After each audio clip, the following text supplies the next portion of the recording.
নমস্কাৰ, এই মুহূৰ্তত দিবলৈছো এটা ব্ৰেকিং নিউজ। নিৰ্বাচনৰ ফলাফলক লৈ ইতিমধ্যে আৰম্ভ হৈছে কাউণ্টডাউন। মাত্ৰ আৰু কেইটামান মুহূৰ্ত বাকী আছে। কাইলৈ ৰাতিপুৱা 8 বজাৰ পৰা আৰম্ভ হ'ব অসম বিধানসভা নিৰ্বাচন 2026ৰ ভোট গণনা প্ৰক্ৰিয়া। মাত্ৰ কিছু মুহূৰ্ত বাকী আছে। কাৰ হাতলৈ যাব এইবাৰ শাসনৰ বাগজুৰি, কোনে মাৰিব শেষ হাঁহি, ইয়াকে লৈ ইতিমধ্যেই জল্পনা কল্পনা আৰম্ভ হৈ গৈছে। 2026 চনৰ বিধানসভা নিৰ্বাচনৰ ফলাফল কাইলৈ ৰাতিপুৱা 8 বজাৰ পৰা আৰম্ভ হ'ব আৰু তাৰ পূৰ্বেই এতিয়া উৎকণ্ঠা দেখিবলৈ পোৱা গৈছে সমগ্ৰ অসমবাসীৰ ৰাইজৰ মাজত। কাইলৈ বিধানসভা নিৰ্বাচনৰ ফলাফল 35খন জিলাৰ 40টা কেন্দ্ৰত পুৱা 8 বজাৰ পৰা আৰম্ভ হ'ব ভোট গণনা। 126টা সমষ্টিত ইভিএমত বন্দী 722 গৰাকী প্ৰাৰ্থীৰ ভাগ্য। ফলাফলৰ বাবে উৎকণ্ঠাৰে অপেক্ষা এতিয়া প্ৰাৰ্থী আৰু ভোটাৰ ৰাইজৰ। অসম বিধানসভা নিৰ্বাচনৰ ফলাফলকে ধৰি পশ্চিমবংগ, কেৰালা আৰু পুডুচেৰী নিৰ্বাচনৰ ফলাফল ঘোষণা কৰা হ'ব। তামিলনাডু নিৰ্বাচনৰো ফলাফল কাইলৈ 4 এপ্ৰিল তাৰিখে ঘোষণা কৰা হ'ব। সোমবাৰ অৰ্থাৎ অহাকালি বিধানসভা নিৰ্বাচনৰ ভোট গণনাৰ পূৰ্বে ৰাজ্যত উৎকণ্ঠা চৰম পৰ্যায়ত। 126 সমষ্টিৰ 722 গৰাকীকৈ প্ৰাৰ্থীৰ বুকু এতিয়া কঁপি উঠিছে। 126টা সমষ্টিত 722 গৰাকী প্ৰাৰ্থীয়ে প্ৰতিদ্বন্দ্বিতা কৰিছে। সৰ্বাধিক চৰ্চাত আছে জালুকবাৰী সমষ্টি, যোৰহাট সমষ্টি, শিৱসাগৰ সমষ্টি, খোৱাং সমষ্টি, মধ্য গুৱাহাটী সমষ্টি, দিছপুৰ সমষ্টি আৰু মৰিয়নি সমষ্টি। আটাইতকৈ বেছি চৰ্চাত থকা এইকেইটা সমষ্টি আছে। সৰ্বাধিক চৰ্চাত আছে যোৰহাট বিধানসভা সমষ্টি, কিয়নো যোৰহাট বিধানসভা সমষ্টিত প্ৰতিদ্বন্দ্বিতা কৰিছে কংগ্ৰেছ সভাপতি গৌৰৱ গগৈয়ে। বিপৰীতে গৌৰৱ গগৈৰ প্ৰতিদ্বন্দ্বী আছে বিজেপি প্ৰাৰ্থী হিতেন্দ্ৰনাথ দেৱ গোস্বামী। আৰু আনফালে আন এক সমষ্টি বহু চৰ্চিত, সেয়া হৈছে শিৱসাগৰ সমষ্টি। শিৱসাগৰ সমষ্টিত প্ৰতিদ্বন্দ্বিতা কৰিছে ৰাইজৰ দলৰ সভাপতি অখিল গগৈ। বিপৰীতে ৰাইজৰ দলৰ সভাপতি অখিল গগৈৰ প্ৰতিদ্বন্দ্বী কুশল দুৱৰী। আটাইতকৈ চৰ্চাত আছে এই শিৱসাগৰ সমষ্টি।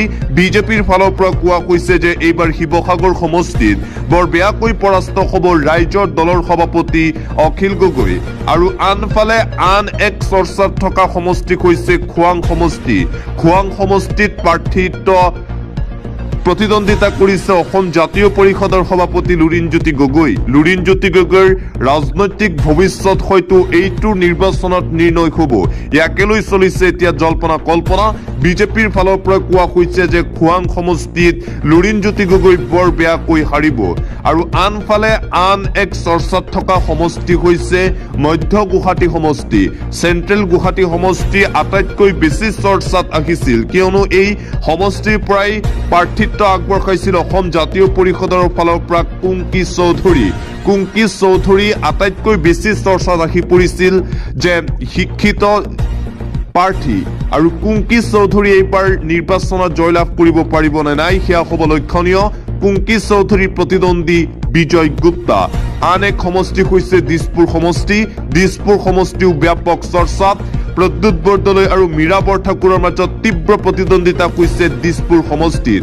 আৰু আন এক চৰ্চাত থকা সমষ্টি হৈছে মৰিয়নি সমষ্টি। মৰিয়নি সমষ্টিত প্ৰাৰ্থিত্ব আগবঢ়াইছে ৰাইজৰ দলৰ নেত্ৰী ডক্টৰ জ্ঞানশ্ৰী বৰা। বিপৰীতে বিজেপি প্ৰাৰ্থী ৰূপজ্যোতি কৰ্মী। ৰূপজ্যোতি কৰ্মীৰ বাবে এইবাৰ সহজ নহ'ব নিৰ্বাচন জিকা।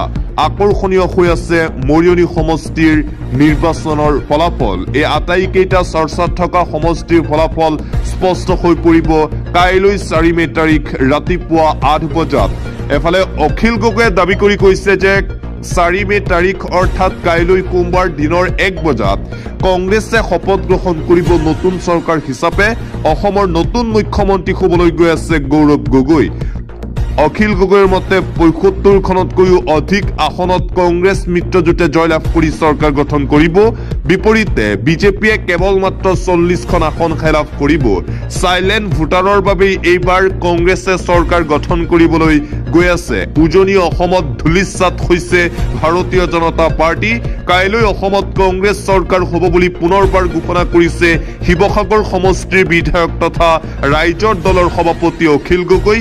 গৌৰৱ গগৈ মুখ্যমন্ত্ৰী ফিক্স।